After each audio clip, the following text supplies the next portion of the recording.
What inmates really eat in California state prisons. Every day, across California's vast prison system, more than 90,000 incarcerated people line up for meals that are designed to meet strict nutritional guidelines, on one of the lowest per-person food budgets in the United States. What they eat is not random.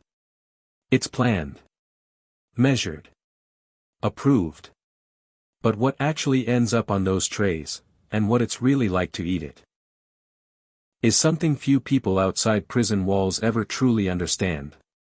From standardized menus and processed ingredients, to complaints, lawsuits, and federal oversight, the reality of prison food in California is far more complex than most imagine. And in some cases, it has sparked serious questions about health, dignity, and survival. Before we go deeper inside California's prison kitchens and chow halls, take a moment to support the channel. Your support helps us continue sharing accurate, in-depth stories like this, stories built on real documents, real reports, and real experiences. System Overview. California operates one of the largest prison systems in the United States, managed by the California Department of Corrections and Rehabilitation, commonly known as CDCR. Meals served inside these facilities are not left to chance. They are governed by state regulations, nutritional guidelines, budget constraints, and institutional logistics. According to CDCR policy, prison meals must meet established dietary requirements based on guidelines similar to those used in public institutions, including recommended daily caloric intake. Typically, inmates are provided 3 meals per day, designed to total approximately 2,600 to 3,000 calories, depending on age, gender, and assigned work duties. But meeting calorie requirements does not always mean meeting expectations. How the food system works. Food inside California prisons is produced on an industrial scale. Most facilities operate centralized kitchens where meals are prepared in bulk, sometimes feeding thousands of inmates per day. Ingredients are sourced through state contracts, often prioritizing cost efficiency, shelf stability, bulk purchasing. This means many items are frozen, canned, dehydrated, or heavily processed. Fresh produce is used, but availability can vary depending on supply chains and budget constraints. In some facilities, inmates themselves are assigned to kitchen duty, preparing and serving meals under supervision. These jobs are considered part of institutional work programs. Breakfast, what's actually served. Breakfast is usually the simplest, and most standardized, meal of the day.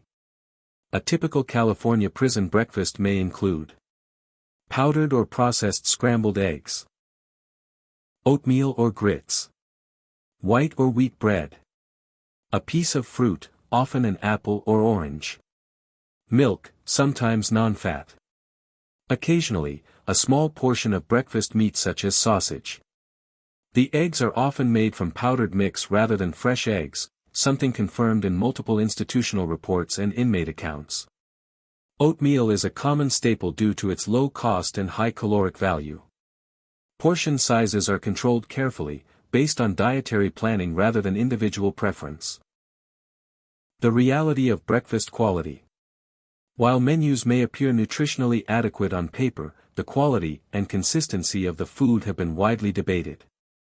Multiple reports and inmate grievances have described issues such as undercooked or overcooked food, inconsistent portion sizes, food served at improper temperatures. In some cases, complaints have escalated into formal legal challenges. However, it's important to note, conditions can vary significantly between facilities. What is reported in one prison may not reflect conditions in another. And some claims, particularly those shared informally, are not always independently verified.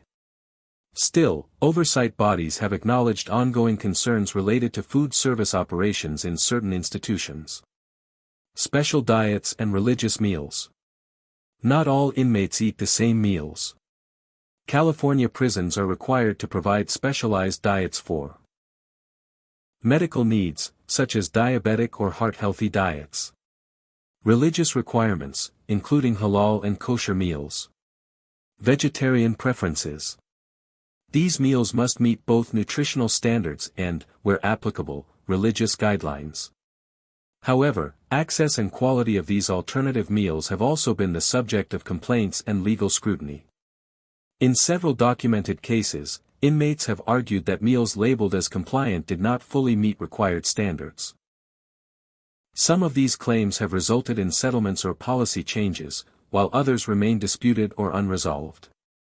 Cost of feeding an inmate. One of the most defining factors behind prison food is cost. According to publicly available data, California spends only a few dollars per inmate, per day, on food. Exact figures vary by year and facility, but estimates have often ranged between $3 to $5 per inmate per day. That budget must cover 3 meals. Ingredients. Preparation. Distribution.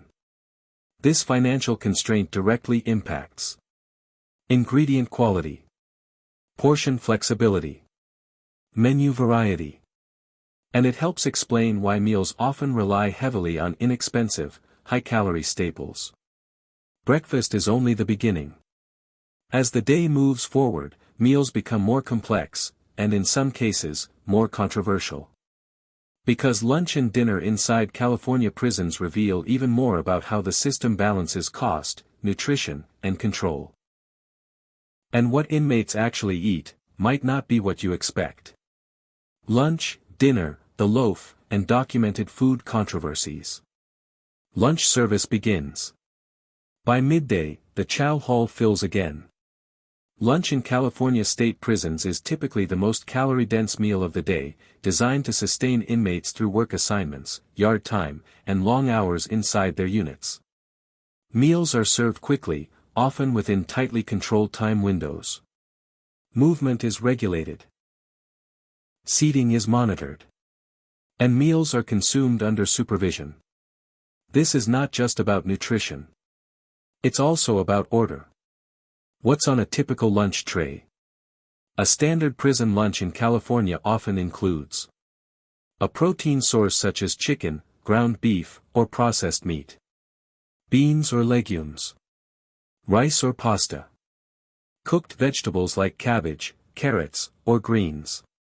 Bread or tortillas. Occasionally, a small dessert or fruit. Beans and rice are staples across many facilities due to their affordability and nutritional density. Protein portions are usually measured precisely, often smaller than what many outside the system might expect. Meals are designed to meet calorie requirements, but not necessarily to provide variety or flavor. Food preparation reality. Preparing thousands of meals daily presents logistical challenges. Food is cooked in bulk, sometimes hours before it is served. In certain facilities, meals are transported across units, which can affect temperature, texture, overall quality. Oversight reports have noted instances where food was served cold or not at ideal temperatures, though conditions vary by institution. Inmate kitchen workers, trained on basic food safety, play a major role in preparation. But staffing shortages, time pressure, and equipment limitations can impact consistency. Dinner, the final meal of the day. Dinner is typically served in the late afternoon or early evening. Like lunch, it follows a structured menu cycle. Common dinner meals may include stews or casseroles, pasta dishes, processed meat entrees, vegetables and bread, milk or a beverage. In some cases, dinner is served earlier than expected, leaving a long gap before the next morning's meal. This gap has been cited in complaints, particularly among inmates who report feeling hungry late at night. However, meal timing is largely dictated by operational schedules rather than individual preference. The nutraloaf, or the loaf. One of the most controversial aspects of prison food, though not used universally, is something often referred to as nutraloaf, or simply the loaf.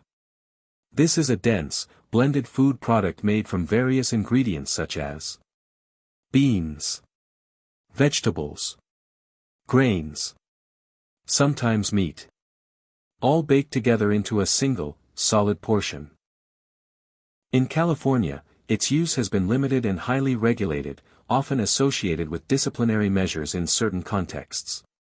However, policies around its use have changed over time.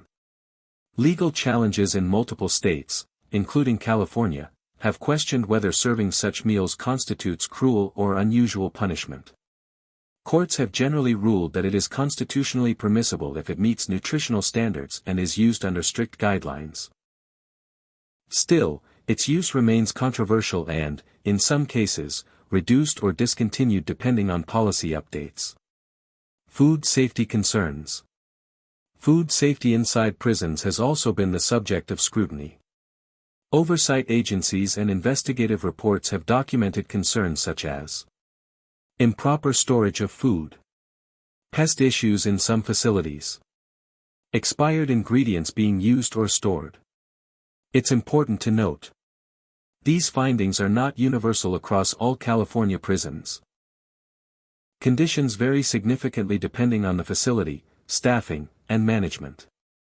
Some institutions meet inspection standards consistently, while others have faced repeated violations. These issues have led to internal reforms, increased monitoring, and in some cases, external legal action. Inmate complaints and lawsuits. Over the years, food quality in California prisons has been challenged through formal grievance systems and lawsuits. Common complaints include insufficient portions, poor food quality, lack of nutritional balance, contaminated or spoiled food.